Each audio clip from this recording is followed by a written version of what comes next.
बिस्मिल्लाहिर्रहमानिर्रहीम, सलामुन अलैकुम मोमिनीन इकराम। उम्मीद है आप सब खैर वाफियत से होंगे। तारीख़ गवाह है इस बात की कि वतन अज़ीज़ पाकिस्तान में शियाने अलैहिस्सलाम हमेशा से पुरअमन रहे हैं और आज़ादारी अलामत ही अमन की है। हमारी इस आज़ादारी में किसी की तकफ़ीर नहीं की जाती, किसी पर हमले के मंसूबे नहीं बनाए जाते, किसी को धमकियाँ नहीं दी जाती। फ़कत और फ़कत ज़िक्र हुसैन होता है, मौला हुसैन का हम ज़िक्र करते हैं और हमारा मकसद हयात भी यही है। इस चीज़ से हमें कोई दुनिया की ताकत रोक नहीं सकती। और आज के इस दौर में, ये सोशल मीडिया का दौर है, वीडियोज़ मंजर आम पर आ जाती हैं, पता चल जाता है कि शरारत करने वाला कौन है, शर पसंदी फैलाने वाले कौन हैं, किन की जानिब से बदअमनी फैलाई जाती है। इसी हवाले से आज सबूतों के साथ बात करेंगे कि वैसे तो हुकूमत की जानिब से अहम मीटिंग्स का भी इनेकाद होता है अमन के हवाले से, और अमन का पैगाम दिया जाता है, उलमा व मशाइख कॉन्फ्रेंसेस की जाती हैं और वहदत की बात की जाती है। लेकिन भाई, अमन उस वक्त होगा कि जब बदअमनी फैलाने वालों को रोका जाएगा। बदअमनी, शर पसंदी फैलाने वालों के ख़िलाफ़ कानूनी तौर पर सख्त एक्शन लिए जाएंगे।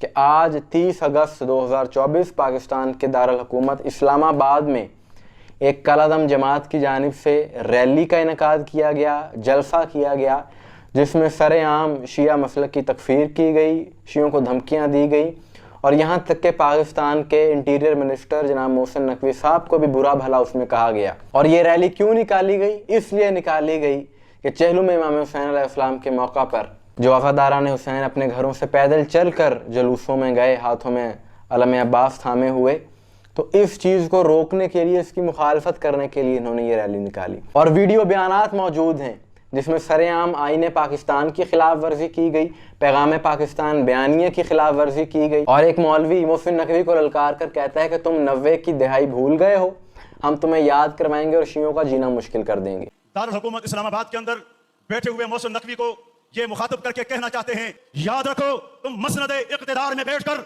तुम शायद ये समझते हो कि हमारी पुरअमन पॉलिसी को तुम कमजोरी समझते होंगे।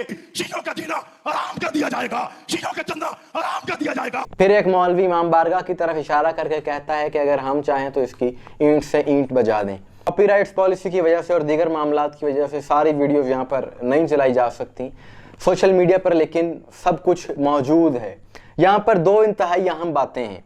पहली बात तो ये है कि इस्लामाबाद में पैदल चलकर आज़ादारी के जुलूस में जाने वाले आज़ादारों पर FIR दर्ज हुई, एक नहीं कई FIR दर्ज हुई और पूरे मुल्क में ये सिलसिला हुआ। हालांकि पाकिस्तान का आइन इस चीज़ की मोमिनीन को इजाज़त देता है, हर पाकिस्तानी शहरी को इजाज़त देता है। लेकिन सवाल ये है कि जो इस कालादम जमात की जानिब से सरेआम रैली निकाली गई और जिस तरह से इसमें शर पसंदी फैलाई गई, तकफीरियत फैलाई गई, क्या इसकी कानून इजाज़त देता है? क्या इसकी आईने पाकिस्तान में इजाज़त है? अगर नहीं तो फिर इनके खिलाफ कोई कार्रवाई क्यों नहीं की जाती? और ये एक सोची समझी साजिश के तहत सब कुछ किया जा रहा है वतन अजीज़ के अमन को ख़राब करने के लिए। और मोहसिन नकवी साहब पर इन्हें गुस्सा इसलिए है क्योंकि वो खुद आज़ादारी में शामिल होते हैं। और आप देख लें कि आज बुग़्ज़ अहले बैत किस तरह से ज़ाहिर हो गया कि मिशी से इन लोगों को क्या तकलीफ़ है। हालांकि उसमें किसी को कुछ नहीं कहा जाता, सिर्फ लबैक या हुसैन के नारे लगाए जाते हैं। साल में सिर्फ एक दिन इमाम हुसैन के नाम पर आज़ादार पैदल चलते हैं, इससे किसी को क्या तकलीफ़ हो सकती है? लेकिन दरअसल ये हुसैन का नाम ही है जिससे यजीदियत को आज तक तकलीफ़ है। बाकी सारा साल कोई जो मर्जी जहाँ मर्जी रैलियाँ निकालता रहे, किसी को कुछ नहीं होता। एक दिन के लिए आज़ादार पैदल चलकर घरों से जुलूस में चले जाते हैं तो क़यामत आ जाती है। और जिसकी जिससे दुश्मनी हो वो उसके ज़िक्र की मुखालफत करता है और इमाम हुसैन अलैहिस्सलाम के ज़िक्र की मुखालफत करके कुछ लोग अपने यजीदी होने का सबूत देते हैं। और आज तक कभी किसी शिया ने भी किसी दूसरे की रैली निकालने पर एतराज़ किया है या मुखालफत की है? रबीउल अव्वल में रसूलुल्लाह के नाम पर मिलाद के जुलूस निकाले जाते हैं, शिया खुद इनेकाद करते हैं, बल्कि अहले सुन्नत बरादरान का इस्तकबाल किया जाता है। सहाबा के नाम पर रैलियाँ निकालें, हमें कोई एतराज़ नहीं है। लेकिन इमाम हुसैन अलैहिस्सलाम के नाम पर इन शर पसंदों को तकलीफ़ होती है और एक नारे से तकलीफ़ है, अहले बैत के दुश्मनों पर लानत, कातिलान इमाम हुसैन पे लानत। शिया सुन्नी की तो बात ही छोड़ दो कि अगर कोई अहले सुन्नत ये कहता है कि सहाबा के दुश्मनों पे लानत तो किसी को कोई एतराज़ नहीं है। हम तो खुद कहते हैं सहाबा कराम के दुश्मनों पे लानत, लेकिन जब अहले बैत के दुश्मनों पे लानत कहा जाता है تو پھر کیوں تکلیف ہوتی ہے کچھ لوگوں کو؟ اور یہ بات یاد رکھیں کہ ایسے عناصر کا مقصد ہی دشمنان اہل بیت کا، قاتلان امام حسین کا دفاع کرنا ہے، اور اس کی حال ہی میں مثال یہ ہے کہ فتح جنگ میں ایسے ہی مولویوں کی جانب سے شمر و یزید و عمر ابن سعد کو برا کہنے پر FIR درج کروائی گئی۔ اور یہ بات یاد رکھو کہ اہل عزا کسی سے نہیں ڈرتے، مومنین کو تمہاری ان دھمکیوں کی ذرا بھی اہمیت نہیں ہے۔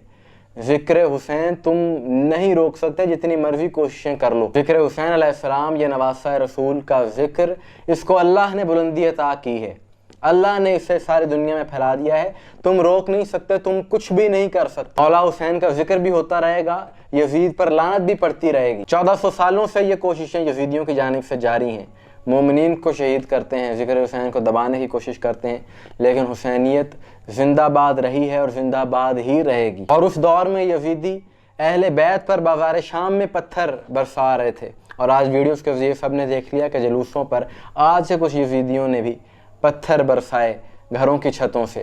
شیعہ نے حیدر کرار تو ہمیشہ سے پرامن رہے ہیں، اور ہمارا آج بھی یہی مطالبہ ہے، حکومت اس طرح سے بدامنی پھیلانے والوں اور قانون کو اپنے ہاتھ میں لینے والوں کے خلاف سخت سے سخت قانونی کارروائی کرے۔ مومنین اکرام، آپ کی اس بارے میں کیا رائے ہے؟ کمنٹس میں ضرور بتائیے گا۔ مجھے دعا میں یاد رکھیے۔ السلام علیکم ورحمۃ اللہ۔